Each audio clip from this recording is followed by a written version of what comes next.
Okay, mga kabunyog, mga kababayan, diretso na tayo sa punto. Dito sa topic natin, naniniwala ba kayo sa sinabi ni Duterte?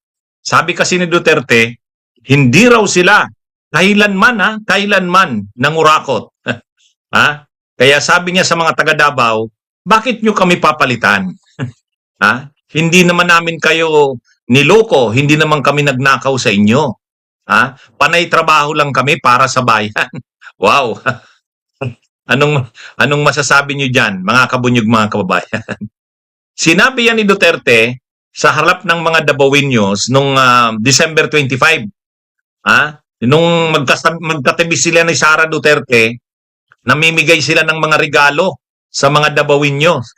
Talagang nakikiusap na sila sa mga Dabaweño na wag naman daw i-abandona ang kanyang pamilya, ang Duterte. Kasi wala naman daw silang nagawang masama sa mga Dabaweño. Ito yung kumpletong sinabi ni Duterte. Ito, mga kabunyog. Basahin natin. Ito. Sabi ni Duterte, hindi kami nangurakot kailanman. Trabaho lang lahat para sa bayan. Yan, mga kabunyog, sabi ni Duterte yan, hindi daw sila kailanman nangurakot. Trabaho lang lahat para sa bayan. Sabi niya, tumakbo akong pagka-mayor ulit, kaya umayos kayo at ang anak ko, si Baste ang vice mayor. God forbid, magkasakit ko, mamatay ako, Duterte pa rin ang mayor ninyo. Huwag ninyong iwan ang mga Duterte, dahil ang mga Duterte hindi kayo iniwan kailanman. Bakit ninyo kami papalitan? Wala naman kaming ginawang masama sa inyo. Hindi kami nangurakot. Trabaho lang lahat para sa lipunan. You? Unang-una, mga kabunyog, mga kababayan. Ang buhay ngayon ng mga Duterte, kahit ng mga anak niya, si Pulong, si Baste, si Sara, ay hindi naman buhay mahirap. Kahit nga middle class, hindi. Drama lang yung mga kumakain sila kumakain sila ng simple, drama lang na yung bahay nila ay hindi maayos, drama lang yung sira yung kanyang sapatos, mga drama lang yun eh. Mga kunwari lang makamasa. Pero sa totoo, mayaman si Pulong, mayaman si Sara, mayaman si Baste, mayaman ang kanilang pamilya. Saan naman kukunin ang ganong yaman? Kung ang naging trabaho lang naman ni Duterte ay prosecutor, piskal, pagkatapos ay nag-vice mayor, kung sa sweldo lang ng vice mayor, mayor, kahit ilang taon ka pang naging mayor, kung sa sweldo lang, hindi kaya yaman? Hindi kaya yaman? Kumbaga, kung i-base doon sa, kung i-base sa kita, kung kukumputin ang kita ni Duterte, mula sa kanyang posisyon sa gobyerno, kahit pa mayor siya ng ilang dekada, kahit mayor siya ng ilang dekada, ng ilang taon, ang yaman, hindi aabot ang yaman niya sa yaman niyang nandyan ngayon. Kaya actually, questionable yan. Saan galing ang kanyang yaman ngayon? Yung yaman, yung buhay ngayon ni Sara? Yung anak nga ni Pulong, yung Omar, yung mataba na anak ni Pulong na tumatakbong congressman ngayon ng 2nd District, ayon sa balibalita, halos pag-aari daw niyon ang lahat halos ng mga branches ay mga prangkesa ng 7-Eleven sa Davao. Mayroong ganung mga kwento diyan sa Davao na napakaraming prangkesa ng franchise ng 7-Eleven ang nakuha nung anak na yon ni Pulong Duterte, yung Omar. Saan kukunin ni Pulong Duterte yan?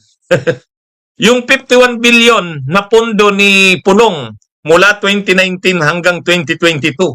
51 billion. Saan napunta yun?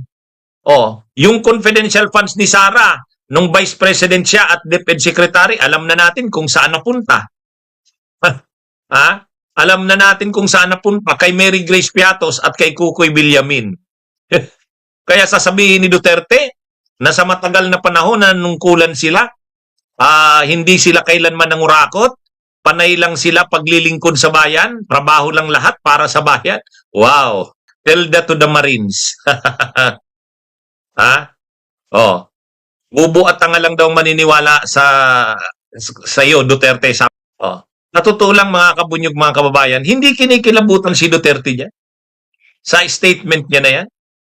Ang ano ni Duterte na ano, yung buhay ngayon, yung yaman ngayon ni Pulong, yung yaman ngayon ni Baste, yung yaman ni Sara, saan galing yun? Ha? Saka, ano kahit pa sabihin mong ilang dekada siyang nag-mayor, ilang magkano lang bang sweldo ng mayor? Yung legal na sweldo, ha? Ha? Oh. Kaya ito, ano to, hindi na nakinilabutan si Duterte sa statement niya na yan. Ha? Ano daw? Ha? Kailanman hindi daw sila nangurakot sa Davao.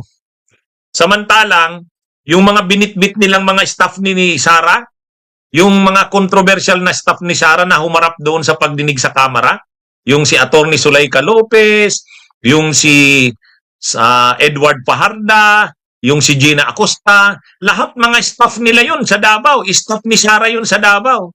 Alam na alam nun ang mga diskarte ng mga liquidations na dinukturan. Oh, yan ang mali. Kitang-kita naman, kitang-kita ng maging Vice President si Sara, maging DepEd Secretary kung anong ginagawa niya sa pundo ng bayan.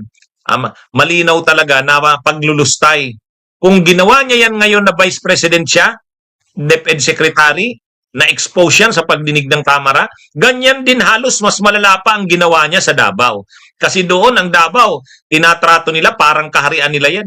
Kaya halos yung pundo ng Davao, ano yan, talagang pinagsasaan nila yan, ang pundo ng Davao. Ang confidential funds lang ng Davao, 500 million din halos, 400 million Oh, ganun din ang ginawa ni Sara doon sa confidential funds ng Davao. Malinaw yan. Kaya itong sinasabi ni Duterte, ha? Ano ito? Okay. Sige mga kabunyog, mga kababayan, ha? Magandang araw sa inyong lahat. Magandang araw.